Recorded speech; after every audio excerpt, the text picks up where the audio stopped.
दोस्तों, इस दुनिया में कई ऐसे जंगल हैं जो कि बेहद ही खूबसूरत, विशाल और साथ ही में रहस्यमय भी हैं। एक ऐसा ही जंगल दक्षिण अमेरिका के ब्राजील में भी है, जिसे दुनिया का सबसे बड़ा और रहस्यमय जंगल कहना गलत नहीं होगा, क्योंकि ये जंगल अकेले ही दुनिया के 4% हिस्से को कवर करता है।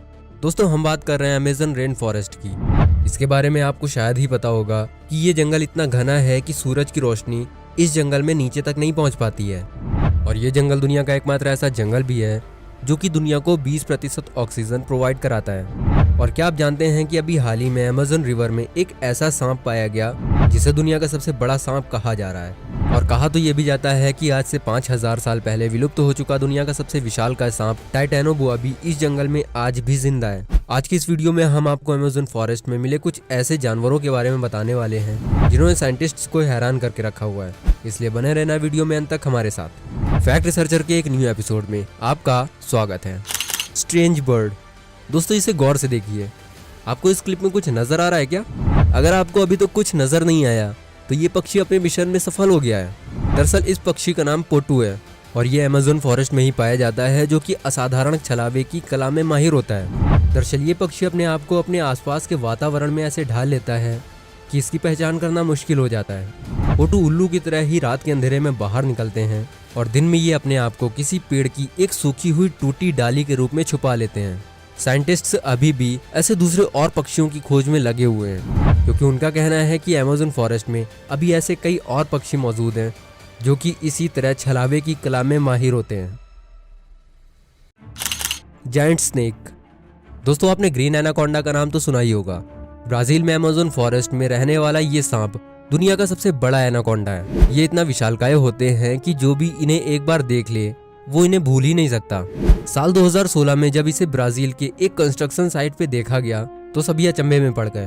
दरअसल जब वहां पर खड़ी एक इमारत को गिराया जा रहा था तो वहां पर गिरा हुआ मलबा अपने आप ही हिलने लगा और जब मजदूर उस मलबे के पास गए तो उन्हें एक बहुत बड़ा एनाकोंडा दिखाई दिया, जिसे देखने के बाद वो सभी वहां से दूर भागने लगे। वहीं कंस्ट्रक्शन साइट में मौजूद एक इंजीनियर ने बड़ी सूझबूझ से सांप की पूंछ को बांधकर उसे एक क्रेन से उठा दिया, लेकिन सांप की लंबाई बहुत ज्यादा थी, जिसकी वजह से उसका मुंह जमीन पर था। और साथ ही में ये वीडियो भी रिकॉर्ड किया गया जिसमें इस विशालकाय एनाकोंडा को दिखाया गया था। इस सांप की लंबाई 33 फीट थी। हालांकि इस सांप पर मलबा गिरने और इसे क्रेन से उठाए जाने के बाद ये जिंदा नहीं बच पाया। हॉड्सन बर्ड। दोस्तों, इस बात में कोई दोहराया नहीं है कि ये चिड़िया बेहद ही बदबूदार और काफी बड़ी होती है। हॉड्सन्स दुर्लभ पक्षियों में से एक है जो विशेष रूप से शाकाहारी होते हैं। ये अलग अलग तरह के हरे पौधों को खाते हैं और इनके छोड़े गए मल पदार्थ से इनके शरीर में बदबू पैदा हो जाती है और इसके शरीर की बदबू के चलते कोई भी जंगली जीव इसका शिकार नहीं करता है। यहाँ तक कि इंसान भी इसके शिकार में कोई रुचि नहीं दिखाते हैं। Giant snake found in Amazon river. दोस्तों, ये बात साल 2014 की है, जब कुछ लोग इस नदी में बोट से घूम रहे थे कि तभी इन लोगों को ये सांप दिखाई दिया।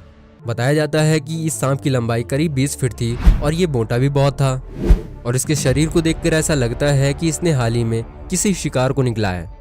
इन लोगों को ऐसा लग रहा था कि इस एनाकोंडा को पकड़ने के बाद इन्हें अवार्ड दिया जाएगा, लेकिन हुआ इसका उल्टा और इन लोगों को $600 का जुर्माना भरना पड़ा और ऊपर से इस स्नेक को भी दोबारा उसी नदी में छोड़कर आना पड़ा। इसके अलावा कहा तो ये भी जाता है कि सालों पहले धरती से विलुप्त हो चुका टाइटैनोबोआ भी इस जंगल में आज भी जिंदा है, जिसे ये इमेज काफी हद तक सही भी साबित करती है, जिसमें टाइटैनोबोआ का लगभग 50 फीट का जीवाश्म देखा जा सकता है। Amazonian pink dolphin. समंदर और नदियों में मिलने वाली डॉल्फिन का रंग भले ही अलग हो, लेकिन अमेज़न रिवर में पिंक डॉल्फिन पाई जाती है। भले ही कई लोगों को ये लगता हो कि पिंक डॉल्फिन मिथिकल है और इनका कोई अस्तित्व नहीं है, लेकिन असल में ये जीव अस्तित्व में है और अमेज़न रिवर्स में कई पिंक डॉल्फिन्स देखने को मिलती हैं और ये डॉल्फिन्स केवल फ्रेश वाटर में ही रहना पसंद करती हैं। इन डॉल्फिन्स का रंग गुलाबी होता है। दोस्तों, साइंटिस्ट इतनी रिसर्च के बाद भी आज तक अमेज़न के सिर्फ 10% जंगल को ही एक्सप्लोर कर पाए हैं और ये जंगल भी इतना घना है कि सूरज की रोशनी तो इसकी जमीन तक पहुंच भी नहीं पाती, तो भला वहाँ साइंटिस्ट कैसे पहुंचेंगे? इसके अलावा कुछ साइंटिस्ट ने तो ये भी कहा था कि यहाँ पर डायनासोर्स आज भी जिंदा है, लेकिन इसके पुख्ता सबूत ना मिलने से इस बात को सिद्ध नहीं किया जा सकता कि डायनासोर्स आज भी इस जंगल में जिंदा हैं। तो दोस्तों, ये थी अमेज़न एनिमल्स के ऊपर हमारी छोटी सी पेशकश। वैसे अगर आप हमें कमेंट करके इसके अगले पार्ट के लिए बोलेंगे तो हम इसका नेक्स्ट पार्ट भी जल्दी ही लाएंगे।